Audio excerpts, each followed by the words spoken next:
suite. Aujourd'hui, c'était le premier jour du défi, 5 jours pour créer un planning de révision pour l'agrégation soutenable et efficace. Et c'est justement ce « et » qui pose problème, parce que soutenable, on sait faire, efficace, on sait faire, mais les deux en même temps, c'est pas forcément évident. Et la première chose qui est pas évidente, c'est qu'en fait, avoir une vision, à la fois une vision d'ensemble et une vision fine.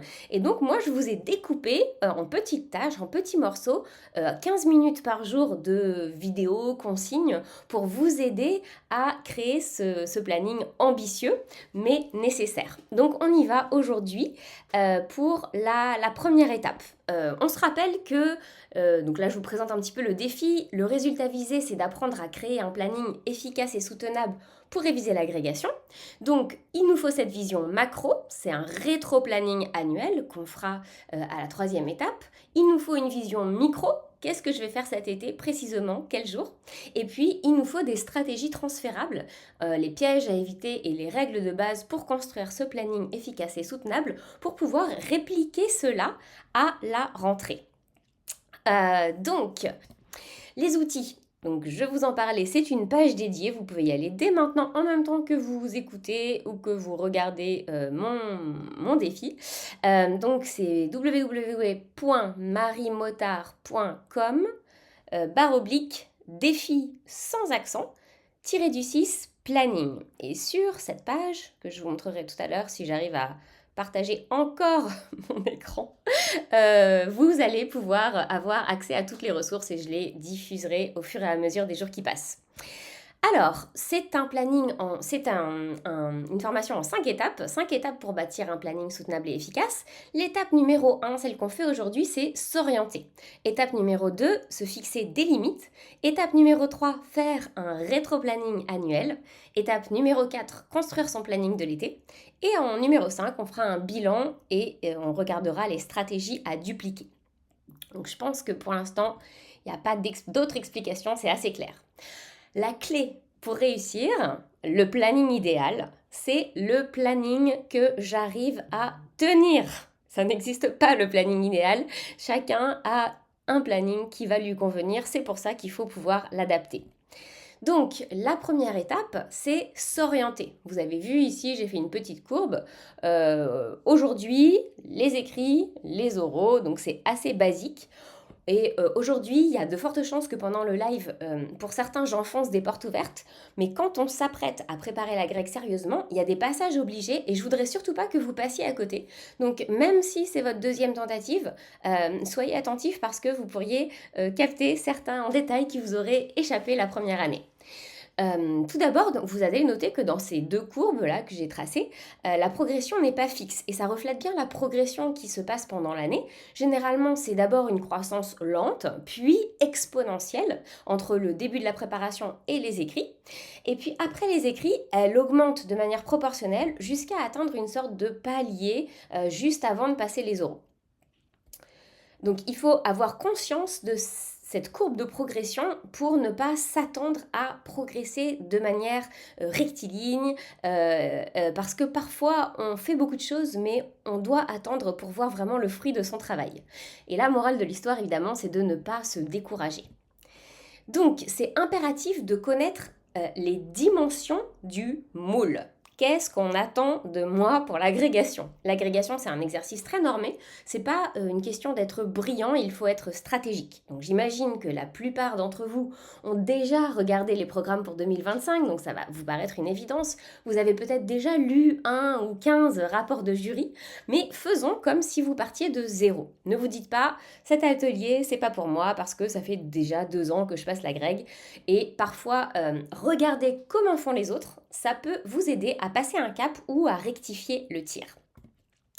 Donc aujourd'hui, on va se pencher sur les bases. J'ai créé une page dédiée, comme je vous l'ai dit, sur mon site pour vous mettre tout en ligne, rassembler tous les liens, tous les documents au même endroit, tout ce dont vous avez besoin, donc marimotard.com, défi-planning.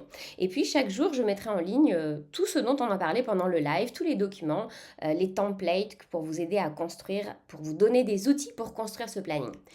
J'imagine qu'avant de vous inscrire pour passer la grègue, vous avez tous regardé déjà le programme. Et inversement, généralement, on n'a pas forcément le réflexe de lire le dernier rapport de jury quand on commence juste à se lancer dans l'agrégation, parce qu'on vient d'avoir un congé formation ou parce qu'on vient de se décider. Et on ne lit pas ce rapport pour deux raisons. Déjà, on pense qu'on ne va pas comprendre, on va rien comprendre au rapport puisque on n'a pas encore étudié le programme. Donc c'est en partie vrai et en partie faux et on va examiner de plus près ces deux raisons. Ce rapport, il a pour vocation première d'expliciter les attentes du jury afin que l'ensemble des candidats ait le même niveau d'information. Le rapport du jury étant le seul moyen de communication du jury. Ça, c'est un extrait tiré du rapport du jury d'Histoire Géo 2022. Donc même si la lecture est parfois difficile, c'est un incontournable au début de la préparation, car c'est le seul moyen de connaître précisément les attentes. Et il suffit de lire cette citation, c'est tiré du dernier rapport d'Histoire Géo, parce qu'elle parle d'elle-même. C'est pourquoi le challenge que je vais vous lancer aujourd'hui pour demain, c'est d'aller lire le dernier rapport du jury, mais pas n'importe comment. Aujourd'hui, je vais vous apprendre à le lire en diagonale et je vais vous dire qu'est-ce que j'entends par lire en diagonale. Donc, lire en diagonale, pourquoi et comment? Pourquoi? Il faut le lire en diagonale parce qu'on ne peut pas se passer de savoir où on va, mais il faut le lire avec un filtre pour ne pas tout prendre au pied de la lettre, sinon vous allez vous sentir découragé pour deux raisons. La première raison, c'est que c'est très long selon les matières. Les rapports vont de 38 pages en maths, parce qu'ils ont l'esprit de synthèse, et 140 pages en anglais, c'est nous qui détenons le record, suivi de près par la philo, 134 pages, et les lettres modernes, 131 pages.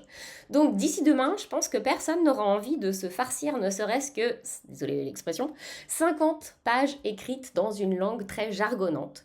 Ce qui m'amène à mon deuxième point. La deuxième raison pour laquelle on n'a pas envie de le lire ou c'est difficile, c'est que dans le rapport du jury, il y a un jargon et ce jargon, il peut être décourageant. Quand on lit les rapports du jury pour la première fois, on peut vite se sentir découragé parce que d'une part, c'est écrit dans une langue très formelle et pas toujours très bienveillante, je dirais. Et d'autre part, on peut se sentir submergé par la quantité d'exigences. C'est un peu comme quand on lit une offre d'emploi, c'est démesuré. On a l'impression qu'il faut être plus que parfait pour décrocher le job, tellement il y a de critères à remplir. Et là, c'est un petit peu pareil, on lit le rapport de jury et on se dit « Non mais les exigences sont juste horribles, je n'y arriverai jamais, ce n'est pas du tout moi ». Donc pour vous éviter d'être découragé avant même d'avoir commencé, je vais vous dresser un portrait un petit peu caricatural du rapport de jury par excellence et puis je vous pointerai du doigt tout ce qui est véritablement utile à ce stade et tout ce que vous pouvez sauter dans la partie comment. D'accord? Parce que là, on est dans la partie pourquoi faut-il lire en diagonale le rapport de jury. Voici des précautions de lecture. Alors, je me suis amusée, j'irai pas jusque-là parce que c'était quand même assez fastidieux. Mais j'ai pris tous les rapports de jury dont je vous ai mis les liens sur la page dédiée mariemotard.com/défi-planning et je les ai comparés et je les ai lus et j'ai tiré des observations de ce qu'il faut prendre avec des pincettes pour ne pas fuir quand on lit son premier rapport de jury. Donc déjà, ils commencent tous par, il y a quelques statistiques, et puis après, il y a un truc qui s'appelle le mot du président, ou bien préambule, ou observation générale. On peut lire des choses comme « L'agrégation est un concours exigeant et très sélectif », espagnol. Le jury tient à féliciter toutes les candidates... Ouais, il a dû mettre toutes les candidats, je sais pas. Ah oui, toutes les candidates et tous les candidats, ah oui, écriture inclusive, qui s'engagent avec sérieux et parfois même ferveur dans la préparation d'un concours aussi exigeant qu'ambitieux, lettres modernes. Certains candidats ont cependant pu remplir les conditions et les exigences fondamentales de celui-ci, que ce soit à l'écrit comme à l'oral, et faire preuve de beaucoup de force et d'énergie pour en réussir brillamment les 4 épreuves. Philosophie, voilà. Donc généralement, ça commence par tous les rapports de jury ouvrent par félicitations aux valeureux participants qui ont été jusqu'au bout. Numéro 2, c'est l'agrégation, c'est très très très très dur. Et numéro 3, c'est pourquoi il faut être bien préparé. Et franchement, c'est hyper décourageant d'ouvrir le rapport et de tomber sur l'équivalent de t'as intérêt à assurer parce que c'est pas gagné. Donc je vous ai mis d'autres exemples puisés dans les différents rapports. Alors qu'est-ce que je vous ai mis comme exemple? Alors, ça c'était en... Voilà, l'agrégation interne d'anglais demeure un concours très exigeant et très sélectif, avec un taux de pression d'environ 12,7 candidats pour un poste anglais.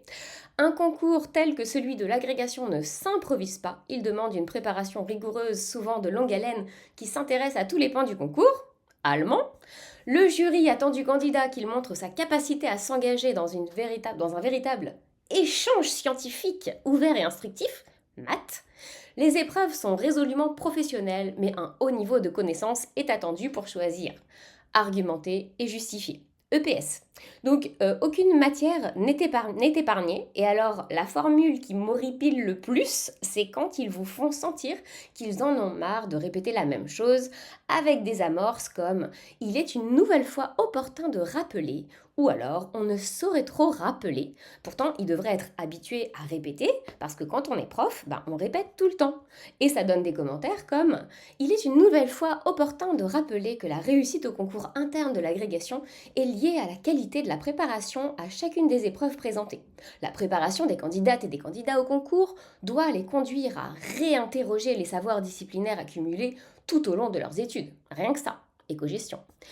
Ou alors, on ne saurait trop rappeler ici qu'un enseignant de français est quelqu'un qui sait construire sa lecture et sa réflexion sur les textes et la langue et l'adresser aux autres en la nourrissant de savoirs précis et d'une culture large et en s'y engageant véritablement dans une démarche de formation professionnelle qui ne s'arrête pas. L'être moderne. Donc ça y est, j'ai fini le tour de mes exemples et je pense que vous avez eu un bon aperçu du genre de langage qui est employé dans le rapport du jury et que je vous demande de prendre avec des pincettes parce que ça ne veut rien dire, c'est pas tout à fait à l'image de ce qu'on demande vraiment de vous.